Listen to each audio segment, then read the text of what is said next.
North Korea, officially known as the Democratic People's Republic of Korea, DPRK, has long been shrouded in mystery and intrigue. Its reclusive regime, led by the Kim dynasty, has created a unique and often bizarre way of life for its citizens. But still, how much do we know about it? Although access to information about North Korea is limited, several startling facts have come to light that shed light on the unusual and surreal aspects of daily life in this secretive country. The country is often considered the most closed state because of its extremely strict laws. The government imposes authoritarian rules on its citizens, with severe penalties, even execution, for violating them. Watch this video to the end, and you will see the man who was able to escape.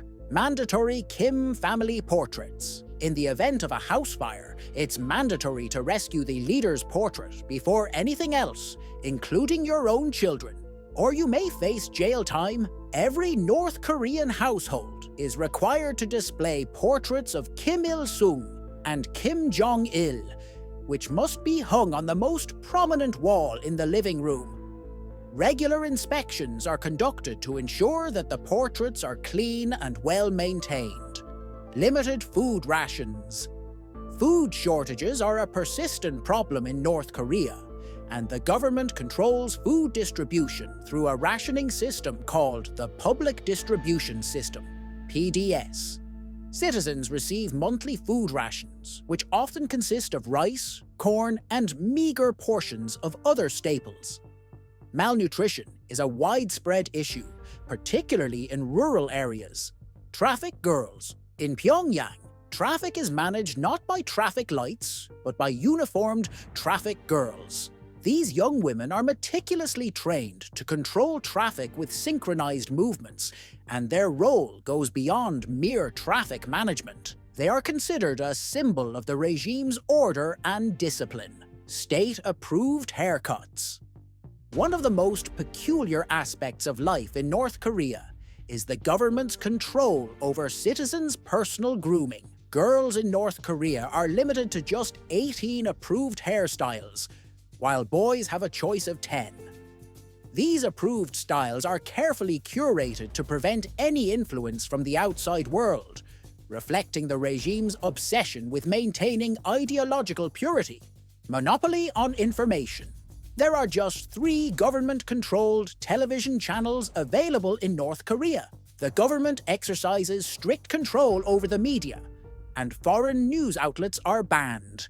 Instead, the state-run Korean Central News Agency, KCNA, disseminates official propaganda to shape the narrative and perception of the outside world. Radios and televisions are preset to government channels, leaving citizens with no choice but to consume state-approved content. No internet access. Access to the internet is virtually non-existent for ordinary citizens. Instead, North Korea has its own intranet, a highly restricted network known as Kwangmyong, which offers access to a curated selection of state-approved websites. The nation strictly controls the internet, providing access to only 28 websites, primarily filled with government propaganda. Foreign websites and information are strictly prohibited, reinforcing the regime's isolationist stance. 3 generations of punishment in North Korea. Punishment for political dissidents extends not only to the accused, but also to their entire family.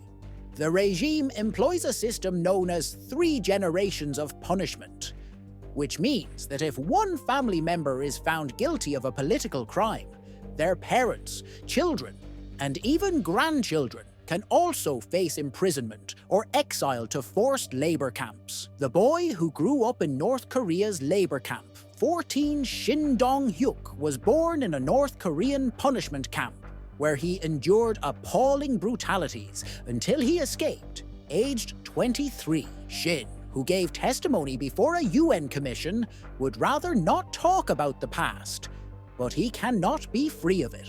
Mentally and emotionally, he is still back in Camp 14. To date, he is the only known person to have been born in a total control zone camp and escaped. Today, there are about 20,000 North Korean defectors in South Korea. The South Korean government began a social system which can't be matched anywhere in the world for supporting the North Korean defectors. Whenever a North Korean enters South Korea, they receive a 35 million, one approximately 32,000 US dollars settlement fund and leased housing. If the North Korean defectors are under the age of 30, they get free education. The education is paid by the South Korean government. Also, they are given health care,